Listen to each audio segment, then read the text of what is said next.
con nuestro invitado, señores, el señor economista Iván Rodríguez. Iván, buenas tardes, bienvenido, gusto de tenerle en modo opinión.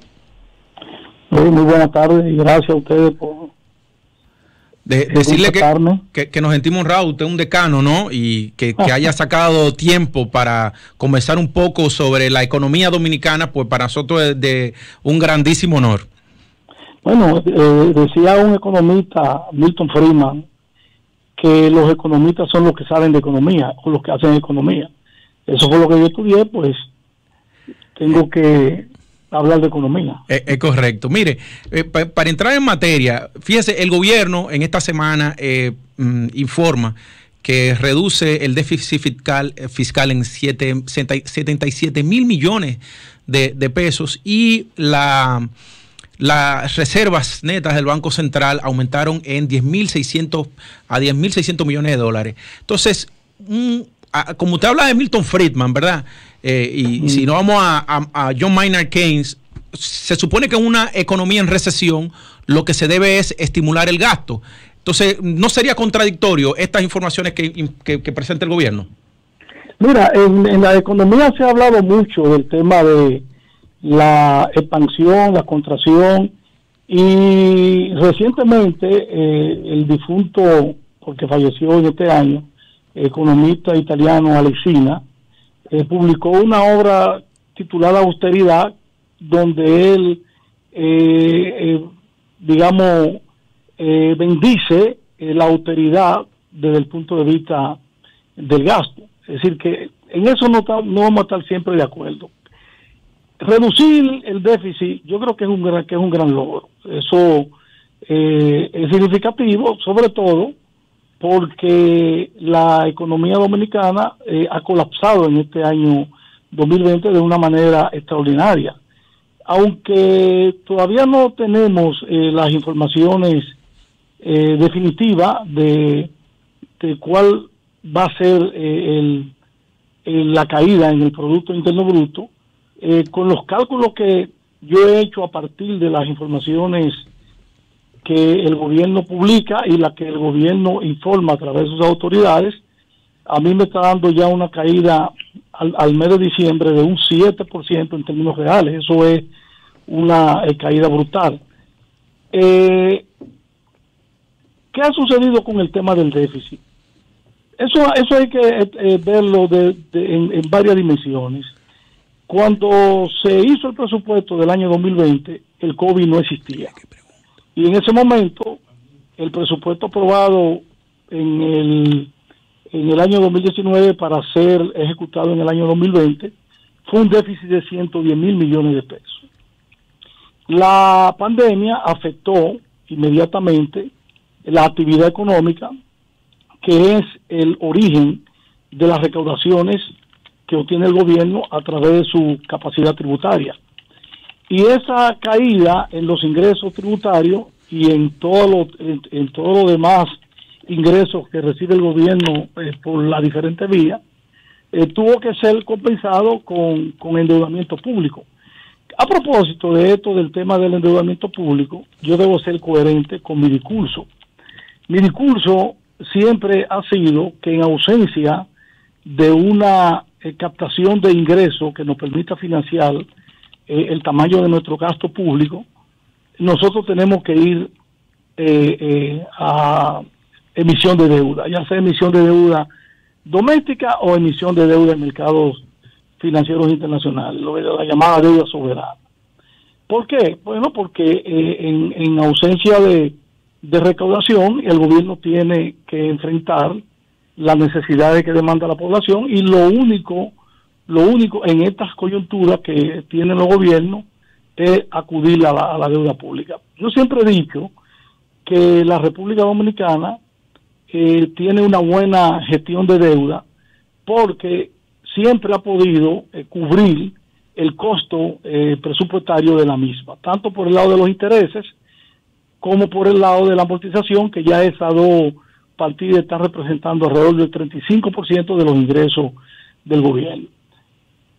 Y además, la capacidad que tiene el gobierno de emitir tiene mucho que ver con esa responsabilidad que ha demostrado en los mercados financieros internacionales, que en este año, y es importante que ustedes lo sepan, la calificadora de riesgo más importante, que son Standard & Poor's y Fitch, pues nos dieron unas notas que en medio de esta crisis es una nota muy buena desde el punto de vista de que nuestro riesgo país no representa un problema para los tenedores de títulos en los mercados financieros. Pero siguiendo con el tema del déficit, cuando la caída de los ingresos comenzó a manifestarse, las autoridades económicas del pasado gobierno, era viceministro de Planificación en ese entonces, y como miembro del staff del Ministerio de Economía tenía que participar en la elaboración de los marcos macroeconómicos.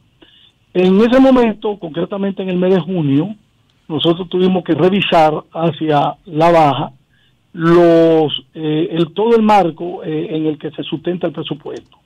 Y de ahí que revisamos que ya la meta de déficit era imposible mantenerla en los 110.000 millones, como también era imposible mantener la meta del endeudamiento público como estaba consignado en el presupuesto. Y don Iván, permítame ahí preguntarle y saludarle, José Ernesto Abú, por aquí. Viendo todo el tema económico y el tema del déficit y cómo el gobierno lo ha ido manejando, pero conociendo el impacto negativo que ha tenido en las pequeñas empresas a nivel nacional, todas las restricciones de la pandemia, ¿cree usted que el gobierno se verá abocado este año o el año que viene a algún tipo de reforma fiscal que pueda afectar o impactar de manera negativa nuevamente a los pequeños negocios? Para concluirte rápidamente la primera pregunta, no crea que de todas maneras el déficit que se va a ejecutar es bajito. ¿Tú sabes cuál ha sido, de acuerdo a los cálculos que yo hago basados en las informaciones de las autoridades? El costo fiscal de la pandemia ronda los 261.000 millones de pesos, el costo fiscal. Ahí no estamos considerando el impacto que la pandemia ha generado en la actividad económica, digamos que sectorializándola. Yo sí te he dicho que la caída en el Producto Interno Bruto es una caída brutal de un 7% en términos reales, pero estamos hablando de un déficit de casi 371.000 millones de pesos. Mucho dinero. El déficit, eso es mucho dinero.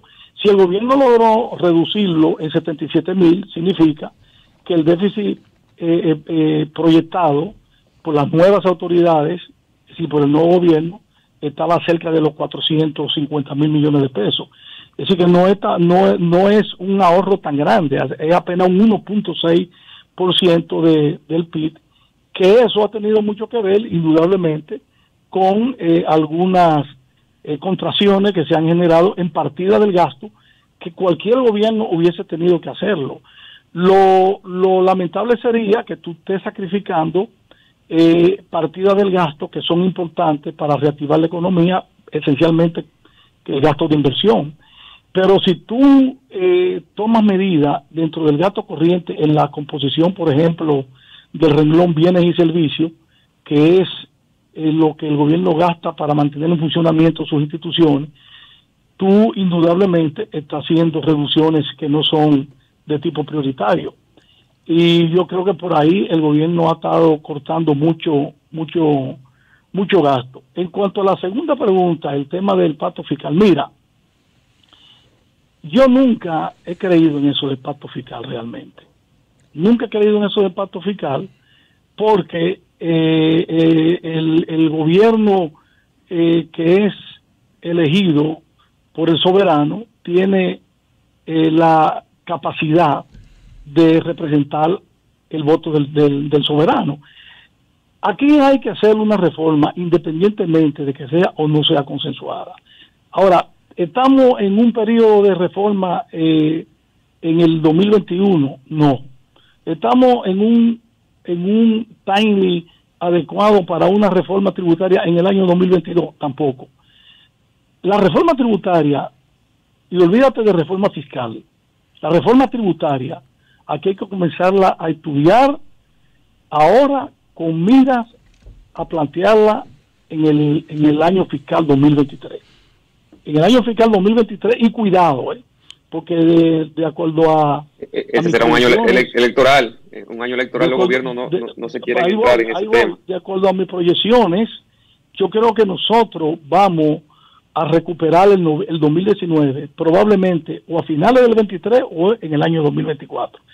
Entonces, el tema del gasto en una reforma es el gasto tributario, y tú tienes que ser en toda esta coyuntura de crisis, porque esta crisis del COVID, como yo digo, nos va a afectar en el 21, en el 22 y en el 23.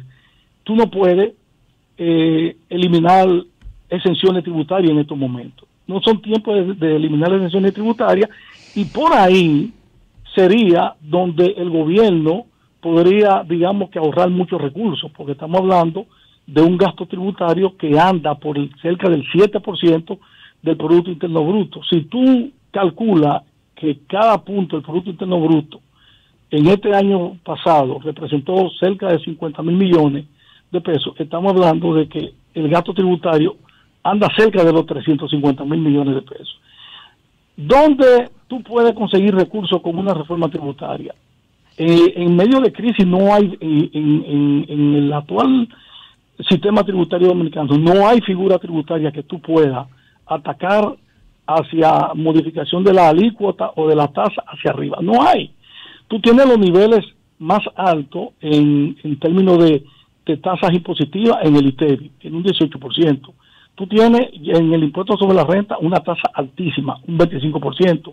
Tú tienes los impuestos selectivos, tanto por el hidrocarburo como los impuestos selectivos, bebida alcohólica y a otros bienes, en los niveles también, desde el punto de vista de impuestos específicos, en los niveles más altos. O sea que no hay, en el universo tributario dominicano, yo no veo en el corto plazo posibilidad de tú atacarlo por vía de aumento. Entonces tú podrías decir, reforma tributaria hacia la baja para ampliar base y reducir la evasión. Eso hay que estudiarlo. Yo creo que esa es una posibilidad, porque se ha demostrado econométricamente, y hay muchísima información al respecto, de que disminuyendo ciertos renglones del sistema tributario y simplificando ciertos renglones del sistema tributario, tú puedes ampliar la base y disminuir la evasión, porque por ahí es donde está la capacidad del gobierno, el espacio fiscal del gobierno está por la vía de reducir la evasión, que son altos tanto en el impuesto sobre la renta como en el ITEVI,